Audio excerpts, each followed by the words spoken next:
যে শিল্পী নিজের ছেলেকে ঠিকমতো তৈরি করতে পারে না, সে কি করে নিজের ছাত্রীকে তৈরি করবে? এটাই সাধারণ লোকের ভাবনা। তখন লোকে আমার কাজটাও দেখতো না, কর্তাকে অসম্মান করত, কর্তার নামে নিন্দে করত, আর ওকে বলতো অযোগ্য সন্তান। এতে শুধু আমাদের পাল পরিবারের অসম্মানই হতো না, আমাদের ব্যবসার অনেক ক্ষতি হয়ে যেত। সব অর্ডার আমাদের হাত থেকে বেরিয়ে যেত। তাই আমি দুদিক বজায় রাখার জন্য এই কাজটা করতে বাধ্য হয়েছি। দেখো সকলে কি বলছে, স্বর্গীয় শ্রী কালীকৃষ্ণ পালের ছেলে অ্যাওয়ার্ড পেয়েছে। কেউ কিন্তু আলাদা করে ওর নাম নিচ্ছে না।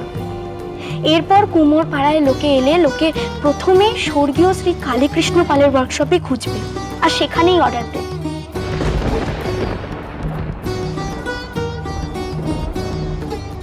আমি জানি এই পুরোটাই মিথ্যে, কিন্তু এছাড়া আমার কাছে আর কি উপায় আছে বলো?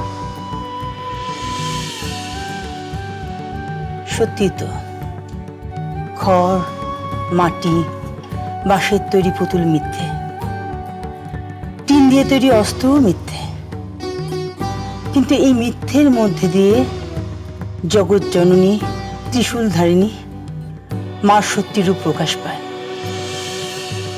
সেই মিথ্যাটাকে আমরা কি করে অবহেলা করি, কি করে মিথ্যাটাকে ফেলে দিই?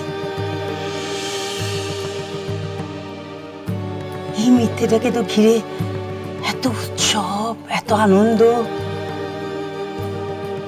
তুই পালবাড়ির মুখ রক্ষা করেছিস, এই ব্যবসাটাকেও বাঁচিয়েছিস।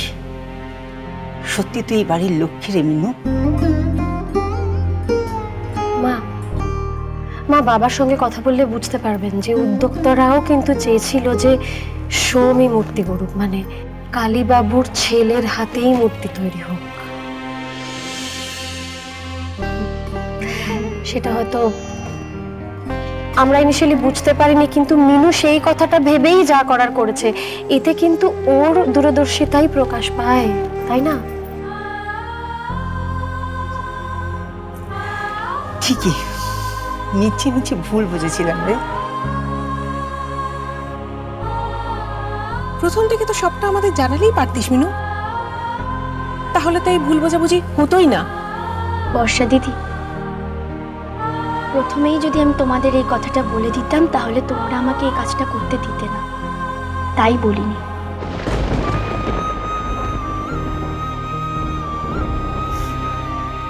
আচ্ছা ঠিক আছে ঠিক আছে, এবার ঘরে যা, তোদের দুজনের সারা মুখে সিঁদুর, যা ধুয়ে নে। মা, ভেতরে যাবো? হ্যাঁ যা, আমি তো বলছি যা। ছোট, ওদের উপর রেগে থাকিস না রে। আইসো ভেতরে, এসো।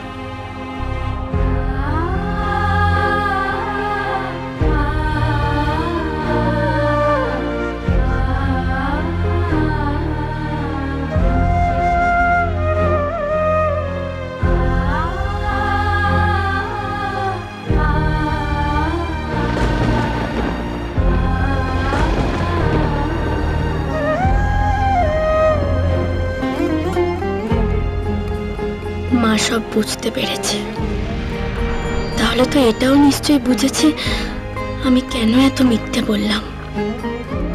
আমি যে নিরুপায় মা,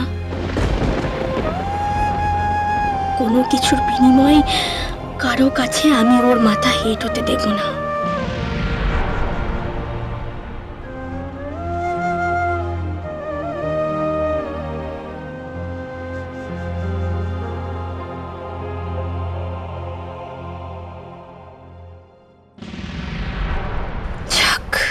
নিশ্চিন্ত, মিনু দারুণ ম্যানেজ করেছে।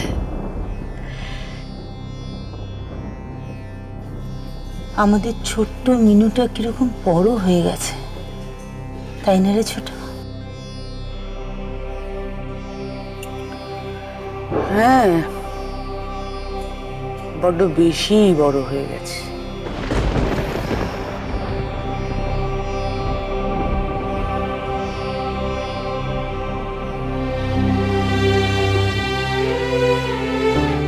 শ্রেষ্ঠ প্রতিমা শিল্পী। তিনি হলেন প্রয়াত শিল্পী, বাংলার গর্ব শ্রী কালীকৃষ্ণ পালের সুযোগ্য পুত্র।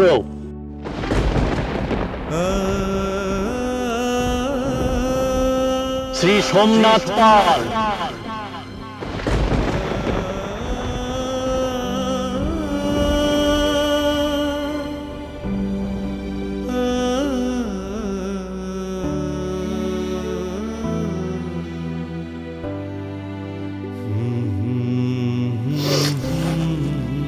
কি হয়েছে? কি ভাবছো?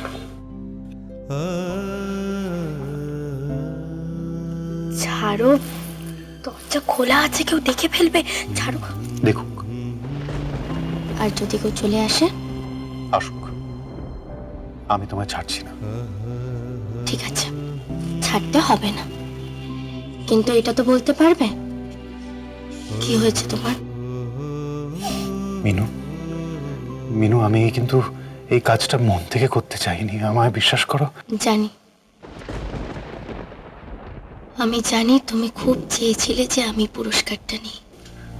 হ্যাঁ, বাট তুমি কি করে জানো? আমি তোমাকে স্টেজেও ডেকেছিলাম, কিন্তু তুমি তো। হ্যাঁ, তখন আমার একটু অভিমান হয়েছিল, তাই তো আমি মা দুর্গার কাছে মনের জোর বাড়াতে গেছিলাম। দেখো, পুরস্কারটা কে নিল, মানে তুমি না আমি, এটা কিন্তু একদম বড় কথা না। তুমি আর আমি তো আলাদা নই। অবশ্যই আলাদা। তোমার যেটা প্রাপ্য, তোমার যেটা রাইট, তুমি যেটা ডিজার্ভ করো, সেটা আমি কেন নেব? মনে আছে অগ্নি সাক্ষী করে আমাকে বিয়ে করার সময় কি বলেছিলে? যদিতাং হৃদয়াং মামা ততস্থ হৃদয়াং তামা। সেদিন থেকেই আমরা দুজনে এক হয়ে গেছি। আমি আর তুমি একদম আলাদা নই। পুরস্কারটা কার হাতে এসেছে, মানে আমার না তোমার, সেটা কেন ভেবে দেখছো? এসেছে তো এ বাড়িতে, তাই না? And is that enough for you? হ্যাঁ, শুধু এনাফ নয়, মোর দ্যান এনাফ। এবার একটু হাসো তো। তোমার খুশি, তোমার নাম, সেটা তো আমারও। তুমি তো আমার, তাই না? আমি শুধু তোমার, I'm only yours. সবটাই তোমার, শুধুই তোমার মিনু। আর তুমি? তুমি ছাড়া আমার আর কিচ্ছু নেই। তোমার জন্য আমি এরকম হাজারটা অ্যাওয়ার্ড ছুঁড়ে সরিয়ে দিতে পারি, শুধুমাত্র তোমার জন্য। তাহলে বলো, কি? that you love me? ধ্যাৎ, এরকম ভাবে বলা যায় নাকি? আচ্ছা ঠিক আছে, তাহলে হ্যাঁ কি না বলো। Do you love me? তার থেকে তো এটা জিজ্ঞেস করতে পারতে, তুমি নিঃশ্বাস নাও মিনু? তুমি নিঃশ্বাস নাও মিনু? বাবা, তুমি এত রোমান্টিক হলে কবে থেকে? আমি তো জানতাম না। কিরকম সিনেমার মতো ডায়লগ বলছো। তোমাকে তো আগে ভালোবাসিনি মিনু।